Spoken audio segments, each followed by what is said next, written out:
आज के समय पूरे भारत या कहें कि पूरे विश्व में सबसे अधिक खाई जाने वाली चीज़ या हमारे घर में उपयोग होने वाली चीज़ जो है वह है व्हीट या गेहूँ।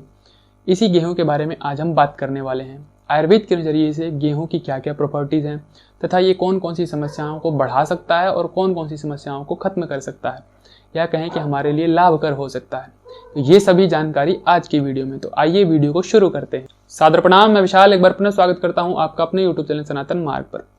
किसी भी औषधि या चीज़ों के बारे में जानने से पहले आयुर्वेद ऐसा कहता है कि उसकी प्रकृति या नेचर के बारे में जानना बड़ा ही आवश्यक होता है। ठीक इसी प्रकार से आयुर्वेद गेहूँ की प्रकृति बताता है। गेहूँ की प्रकृति के बारे में आयुर्वेद ऐसा कहता है कि यह गुरु होता है, यानी कि पचने में हैवी होता है, हैवी इन डाइजेशन होता है। आगे बात करें तो यह स्निग्ध होता है, ये चिकनाई लिए होता है तथा शीत नेचर या पोटेंसी में यह ठंडा होता है। हमारे शरीर के अंदर जाने के बाद या खाने के बाद यह ठंडक लाने वाला होता है और यह मधुर स्वाद में मीठा होता है और विपाक पच जाने के बाद भी यह मधुर ही रहता है। यह पित्त और वात नाशक होता है, यानी कि वायु और पित्त के ऊपर बहुत अच्छा कार्य करने वाला होता है, थोड़ी बहुत कफ की वृद्धि करने वाला होता है। ऐसे आयुर्वेद में गेहूं की बहुत सारी वैरायटियां बताई गई हैं, जो छोटे दाने का गेहूं है या लंबे दाने का या मोटे दाने का गेहूं।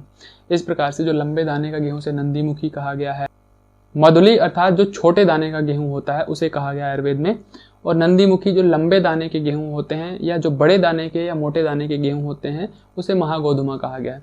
तो ये सब वैरायटी के बारे में आयुर्वेद बताता है। आगे बात करें इसके फायदों की, तो यह शीतल होता है, स्निग्ध होता है, गुरु होता है। तो इन तीनों गुणों से यह कफ की वृद्धि करने वाला होता है, यानी हमारे शरीर में कफ को बढ़ाने वाला होता है। तो यह शरीर को भी बढ़ाने वाला होता है, यानी ब्रहणम करने वाला होता है। जो लोग फैट गेन करना चाहते हैं या कहें कि मसल्स गेन करना चाहते हैं, शरीर का वजन बढ़ाना चाहते हैं, बल्क पाना चाहते हैं, उनके लिए गेहूं बहुत ही ज़्यादा अच्छा रहता है।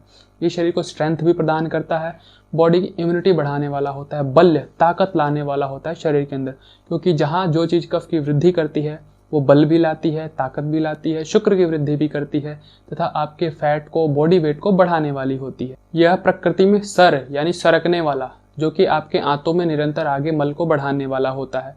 तो यह कॉन्स्टिपेशन को पैदा नहीं करता, ये कॉन्स्टिपेशन में रिलीफ दिलाने वाला, या कहें कि बहुत अधिक सेवन कर लेने से या गड़बड़ हो जाने से ये दस्त को भी पैदा कर सकता है, क्योंकि इसका गुण सरकना है, बहना है।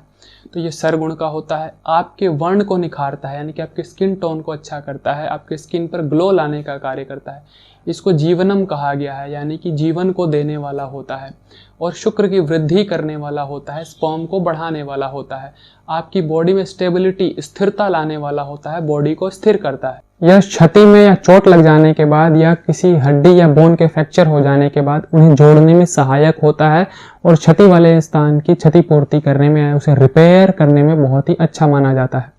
और गेहूं वात वालों के लिए बहुत ही अच्छा होता है, पित्त वालों के लिए बहुत अच्छा होता है। जैसे गर्मी से जुड़े जो डिसऑर्डर्स होते हैं, गर्मी की जो समस्याएं होती हैं, अति पित्त की वृद्धि होना, एसिडिटी होना, शरीर में जलन होना, दाह होना, इस तरह की जो समस्याएं होती हैं उसके अंदर गेहूं बहुत अच्छा होता है। वायु के डिसऑर्डर्स में जैसे शरीर बहुत ही कमजोर होना, बहुत ही दुबला पतला होना, वजन बहुत ज़्यादा कम होना, शरीर में बल ना होना, ताकत ना होना, स्पर्म बहुत ज़्यादा ना होना या स्पर्म काउंट की वृद्धि ना होना, उन सभी के अंदर गेहूं का बहुत ही अच्छा प्रयोग होता है। गेहूं दर्दनाशक भी माना जाता है, इसीलिए गेहूं वात नाशक है, इसीलिए दर्द के ऊपर भी बहुत अच्छा कार्य करने वाला होता है। तो कई बार अर्थराइटिस या जोड़ों के दर्द में या इसका लोकल एप्लीकेशन दिया जाता है। इसके आटे में दर्दनाशक औषधियाँ मिलाकर गूंदी जाती हैं और वहाँ पर उसको लगाया जाता है या चिपकाया जाता है, फिर थोड़ी देर बाद उसको हटा दिया जाता है। तो इस तरह से वहाँ के दर्द को खींचने वाला या वायु को वहाँ से हटाने वाला होता है, जिसके कारण पेन में रिलीफ मिलता है। बात करें गेहूं के परहेज की, तो विशेषकर कफ के रोगों में गेहूं का परहेज करना चाहिए, क्योंकि ये कफ की वृद्धि करने वाला होता है। तो जो भी कफ के रोग होते हैं या जब शरीर में कफ की वृद्धि होती है उस समय गेहूं से थोड़ा बच के रहना चाहिए। जैसे जब भी खांसी जुकाम में शरीर में बलगम या कफ बहुत ज़्यादा बढ़ा होता है उस समय गेहूं का सेवन अच्छा नहीं माना जाता है। शरीर जब शीतल या ठंडा होता है, जब शरीर में ठंडक बहुत ज़्यादा हो जाती है, तो वो भी गेहूं के सेवन के लिए अच्छा समय नहीं है, क्योंकि गेहूं शीत है, ठंडा पहले से ही है। या खराब पाचन में कहें, डायरिया के अंदर कहें, तो उस समय भी गेहूं का सेवन इसलिए अच्छा नहीं क्योंकि यह गुरु है, पचन में बहुत ज़्यादा हैवी है। तो पहले से ही आपका पाचन खराब हो रखा है और हैवी चीज़ उसमें जाएगी तो उसको और ख़राब करने या मंद करने का कार्य करेगी। मंदाग्नि में भी गेहूं अच्छा नहीं है, या कहें कफ के और भी रोग जैसे ब्लॉकेज के अंदर आपके शरीर में कहीं भी अवरुद्धता है, ब्लॉकेज है, कोलेस्ट्रॉल जैसी समस्या है, तो उसमें भी ये उसको बढ़ाने का ही कार्य करता है, क्योंकि ये स्निग्ध है, चिकना है, फैट है इसके अंदर। और कफ के रोग की बात करें तो शुगर, क्योंकि यह मधुर है तो शुगर की वृद्धि करने वाला भी होता है, तो इसलिए डायबिटीज़ वाले लोगों के लिए गेहूं उतना अच्छा नहीं माना जाता है। आप यदि वजन कम करना चाहते हैं, फैट बहुत ज़्यादा है आपके शरीर में और ऊपर से आप गेहूं का सेवन कर रहे हैं, तो यह आपके वजन कम करने में सहायक नहीं होने वाला है, क्योंकि यह वृद्धि करने वाला होता है, शरीर की ब्रहणम करने वाला होता है। तो ऐसी सभी कफ की समस्याओं में गेहूं को अच्छा नहीं माना जाता है। तो यह सभी थी जानकारी हमारे घर में प्रयोग होने वाले बहुत ही महत्वपूर्ण अन्न यानी व्हीट अर्थात गेहूं के बारे में।